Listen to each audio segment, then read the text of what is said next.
1972 সালের সংবিধান প্রণয়ন পদ্ধতি এর কাঠামোগত দুর্বলতা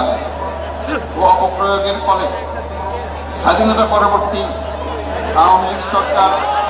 মুক্তিযুদ্ধের জনআকাঙ্ক্ষা পূরণে ব্যর্থ হয়েছিল এবং গণতন্ত্র ও রাষ্ট্রীয় প্রতিষ্ঠানগুলোর কার্যকারিতা ক্ষুণ্ণ করেছিল। এবং যেহেতু স্বাধীনতা পরবর্তী আওয়ামী লীগ সরকার স্বাধীনতার মূল মন্ত্র গণতান্ত্রিক শাসন ব্যবস্থার বিপরীতে বাকশাল নামে সাংবিধানিকভাবে একদলীয় শাসন ব্যবস্থা কায়েম করে এবং মত প্রকাশ ও বিচার বিভাগের স্বাধীনতা হরণ করে, যার প্রতিক্রিয়ায় 1975 সালের 7 নভেম্বর দেশের সিপাহী জনতার ঐক্যবদ্ধ বিপ্লব সংগঠিত হয় এবং পরবর্তী সময়ে একদলীয় বাকশাল পদ্ধতির পরিবর্তে বহুদলীয় গণতন্ত্র, মত প্রকাশ ও বিচার বিভাগের স্বাধীনতা পুনঃপ্রবর্তনের পথ সুগম হয়। এবং যেহেতু 80-র দশকে সামরিক স্বৈরশাসনের বিরুদ্ধে দীর্ঘ 9 বছর ছাত্র জনতার অবিরাম সংগ্রামের মধ্য দিয়ে 1990 সালে গণ অভ্যুত্থান সংগঠিত হয় এবং 91 সনে পুনরায় সংসদীয় গণতান্ত্রিক শাসন ব্যবস্থার প্রবর্তন করা হয়। এবং যেহেতু দেশি বিদেশি চক্রান্তে সরকার পরিবর্তনের গণতান্ত্রিক প্রক্রিয়া ব্যাহত হওয়ায় 1/11 মতো ষড়যন্ত্রমূলক ব্যবস্থার মাধ্যমে বাংলাদেশে শেখ হাসিনার একচ্ছত্র ক্ষমতা, আধিপত্য এবং ফেসিবাদের পথ সুগম করা হয়। যেহেতু দীর্ঘ 16 বছরের ফেসিবাদী অগণতান্ত্রিক গণবিরোধী শাসন ব্যবস্থা কায়েমের লক্ষ্যে এবং একদলীয় রাষ্ট্র ব্যবস্থা প্রতিষ্ঠার অতি উগ্র বাসনা চরিতার্থ করার অভিপ্রায়ে সংবিধানে অবৈধ অগণতান্ত্রিক পরিবর্তন করা হয়, যার ফলে একদলীয় একচ্ছত্র ক্ষমতা ও আধিপত্য প্রতিষ্ঠার পথ সুগম হয়। এবং যেহেতু শেখ হাসিনার আওয়ামী লীগ সরকারের দুঃশাসন, গুম খুন, আইন বহির্ভূত হত্যাকাণ্ড, মত প্রকাশের স্বাধীনতা হরণ এবং একদলীয় স্বার্থে সংবিধান সংশোধন ও পরিবর্তন বাংলাদেশের সকল রাষ্ট্রীয় সাংবিধানিক প্রতিষ্ঠানসমূহকে ধ্বংস করে। এবং যেহেতু হাসিনা সরকারের আমলে তারই নেতৃত্বে একটি চরম গণবিরোধী, একতান্ত্রিক ও মানবাধিকার হরণকারী শক্তি বাংলাদেশকে একটি ফেসিবাদী, মাফিয়া এবং ব্যর্থ রাষ্ট্রের রূপ দিয়ে আন্তর্জাতিকভাবে বাংলাদেশের ভাবমূর্তি ক্ষুণ্ণ করে। এবং যেহেতু তথাকথিত উন্নয়নের নামে শেখ হাসিনার ফেসিবাদী নেতৃত্বে সীমাহীন দুর্নীতি, ব্যাংক লুট, অর্থ পাচার ও অর্থনৈতিক প্রতিষ্ঠানগুলিকে ধ্বংসের মধ্যে দিয়ে বিগত পতিত দুর্নীতিবাজ আওয়ামী লীগ সরকার বাংলাদেশ ও এর অমিত অর্থনৈতিক সম্ভাবনাকে বিপর্যস্ত করে তোলে এবং পরিবেশ, প্রাণ বৈচিত্র্য ও জলবায়ুকে বিপন্ন করে। এবং যেহেতু শেখ হাসিনার ফ্যাসিস্ট সরকারের বিরুদ্ধে রাজনৈতিক দল, ছাত্র শ্রমিক সংগঠন সহ সমাজের সর্বস্তরের জনগণ গত প্রায় 16 বছর যাবৎ নিরন্তর গণতান্ত্রিক সংগ্রাম করে জেল জুলুম, হামলা মামলা, গুম খুন ও বিচার বহির্ভূত হত্যাকাণ্ডের শিকার হয়। এবং যেহেতু বাংলাদেশে বিদেশি রাষ্ট্রের অন্যায় প্রভুত্ব, শোষণ ও খবরদারিত্বের বিরুদ্ধে এদেশের মানুষের ন্যায়সঙ্গত আন্দোলনকে বহিঃশক্তির তাবেদার আওয়ামী লীগ সরকার নিষ্ঠুর শক্তি প্রয়োগের মাধ্যমে দমন করে। এবং যেহেতু অবৈধভাবে ক্ষমতা অব্যাহত রাখতে আওয়ামী লীগ সরকার 3টি প্রহসনের নির্বাচনে এর জাতীয় সংসদ নির্বাচন এদেশের মানুষকে ভোটাধিকার ও প্রতিনিধিত্ব থেকে বঞ্চিত করে। যেহেতু আওয়ামী লীগ আমলে ভিন্ন মতের রাজনৈতিক নেতাকর্মী, শিক্ষার্থী, তরুণদের নিষ্ঠুরভাবে নির্যাতন করা হয় এবং সরকারি চাকরিতে একচেটিয়া দলীয় নিয়োগ এবং কোটাভিত্তিক বৈষম্যের কারণে ছাত্র, চাকরি প্রার্থী, নাগরিকদের মধ্যে চরম ক্ষোভের জন্ম হয়। এবং যেহেতু বিরোধী রাজনৈতিক দল সংগঠনের উপর চরম নিপীড়নের ফলে দীর্ঘদিন ধরে জনরোষের সৃষ্টি হয়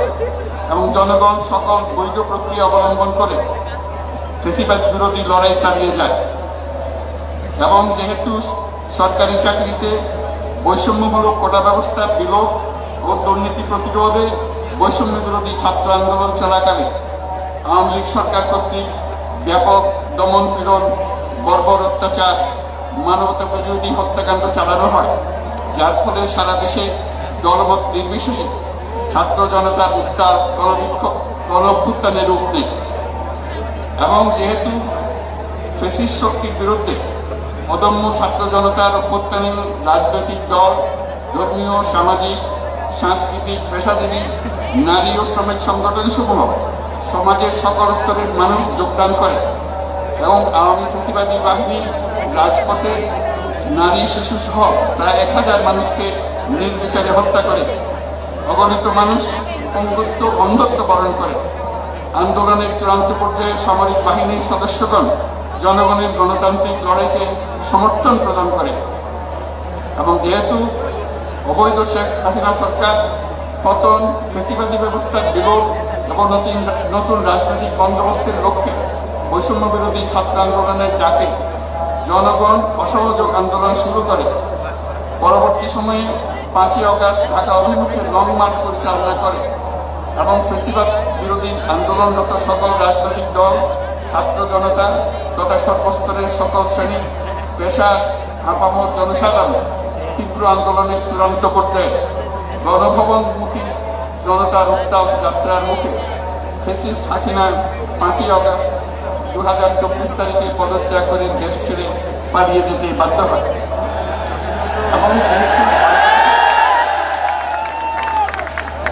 এবং যেহেতু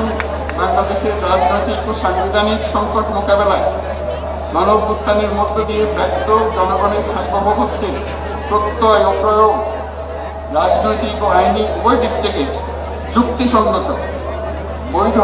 ও আন্তর্জাতিকভাবে স্বীকৃত এবং যেহেতু জনগণের দাবি অনুযায়ী এরপর অবৈধ দ্বাদশ জাতীয় সংসদ ভেঙে দেওয়া হয় এবং সংবিধানের 106 অনুচ্ছেদ অনুসারে সুপ্রিম কোর্টের মতামতের আলোকে সাংবিধানিকভাবে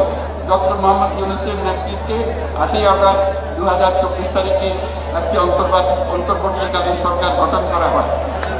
এবং বাংলাদেশের সর্বস্তরের জনগণের ফ্যাসিবাদ বিরোধী তীব্র আকাঙ্ক্ষা এবং ছাত্র জনতার অভ্যুত্থানের মধ্য দিয়ে ফ্যাসিবাদ, বৈষম্য, দুর্নীতিমুক্ত সমাজ ও রাষ্ট্র নির্মাণের অভিপ্রায় প্রকাশিত হয়। সেই হেতু বাংলাদেশের জনগণ সুশাসন ও সুষ্ঠু নির্বাচন, ফ্যাসিবাদী শাসনের পুনরাবৃত্তি রোধ, আইনের শাসন, অর্থনৈতিক ও সামাজিক ন্যায় বিচার নিশ্চিত করার লক্ষ্যে নিয়মতান্ত্রিক উপায়ে বিদ্যমান সংবিধান সকল রাষ্ট্রীয় সাংবিধানিক প্রতিষ্ঠানের গণতান্ত্রিক সংস্কার সাধনের অভিপ্রায় ব্যক্ত করে এবং সেই হেতু বাংলাদেশের জনগণ বিগত 16 বছরের দীর্ঘ ফ্যাসিবাদ বিরোধী আন্দোলন সংগ্রামকালে এবং 2024 সালের জুলাই গণঅভ্যুত্থানকালীন সময়ে ফ্যাসিস্ট আওয়ামী লীগ সরকার কর্তৃক সংগঠিত গুম, খুন, হত্যা, গণহত্যা, মানবাধিকার বিরোধী অপরাধ ও সকল ধরনের নির্যাতন, নিপীড়ন ও রাষ্ট্রীয় সম্পত্তি লুণ্ঠনের অপরাধ সমূহের দ্রুত উপযুক্ত বিচারের দৃঢ় অভিপ্রায় ব্যক্ত করছে। সেহেতু বাংলাদেশের জনগণ জুলাই জনগণের সকল শহীদদের জাতীয় বীর হিসেবে ঘোষণা করে শহীদদের পরিবার, আহত যোদ্ধা এবং আন্দোলনকারী ছাত্র জনতাকে প্রয়োজনীয় সকল আইনি সুরক্ষা দেওয়ার অভিপ্রায় ব্যক্ত করেছে এবং সেহেতু বাংলাদেশের জনগণ যুক্তিসঙ্গত সময়ে আয়োজিতব্য অবাধ ও সুষ্ঠু ও নিরপেক্ষ একটি নির্বাচনের মাধ্যমে গঠিত জাতীয় সংসদে প্রতিষ্ঠিত প্রয়োজনীয় সাংবিধানিক সংস্কারের মাধ্যমে দেশের মানুষের প্রত্যাশা, বিশেষত তরুণ প্রজন্মের আকাঙ্ক্ষা অনুযায়ী আইনের শাসন ও মানবাধিকার, দুর্নীতি, শোষণমুক্ত, বৈষম্যহীন ও মূল্যবোধ সম্পন্ন সমাজ এবং গণতান্ত্রিক রাষ্ট্র ব্যবস্থা প্রতিষ্ঠার অভিপ্রায় ব্যক্ত করেছে এবং সেই হেতু বাংলাদেশের জনগণ এই প্রত্যাশা ব্যক্ত করছে যে একটি পরিবেশ ও জলবায়ু সহিষ্ণু, অন্তর্ভুক্তিমূলক, টেকসই উন্নয়ন কৌশলের মাধ্যমে বর্তমান ও ভবিষ্যৎ প্রজন্মের অধিকার সংরক্ষিত হবে এবং সেহেতু বাংলাদেশের জনগণ এই অভিপ্রায় ব্যক্ত করছে যে ছাত্র গণঅভ্যুত্থানের 2024-এ উপযুক্ত রাষ্ট্রীয় সাংবিধানিক স্বীকৃতি প্রদান করা হবে এবং পরবর্তী নির্বাচনে নির্বাচিত সরকারের সংস্কারকৃত সাংবিধানিক তফসিলে এই ঘোষণাপত্র সন্নিবেশিত করা হবে এবং 5ই আগস্ট 2024 সালে গণঅভ্যুত্থানের বিজয়ী বাংলাদেশের জনগণের এখনকার প্রতিফলন হিসেবে এই ঘোষণা প্রণয়ন করা হল। জাতির সার্বিক মঙ্গল কামনা করে আমি জুলাই ঘোষণাপত্র আপনাদের সবার সামনে উত্থাপন করলাম। আমরা সকলের জন্য মঙ্গল দান করুন, জাতির জন্য মঙ্গল নিয়ে আসুক। সবাইকে ধন্যবাদ। আল্লাহ হাফেজ। সম্মানিত সুধীবৃন্দ, ঐতিহাসিক জুলাই ঘোষণাপত্র পাঠ শেষ হল। রাজনৈতিক নেতৃবৃন্দ সহ উপস্থিত সকলকে আন্তরিক ধন্যবাদ। মাননীয় প্রধান উপদেষ্টা অনুষ্ঠান স্থল ত্যাগ না করা পর্যন্ত সকল সম্মানিত অতিথিকে স্ব স্ব আসনে উপবিষ্ট থাকার জন্য সবিনয় অনুরোধ জানাচ্ছি।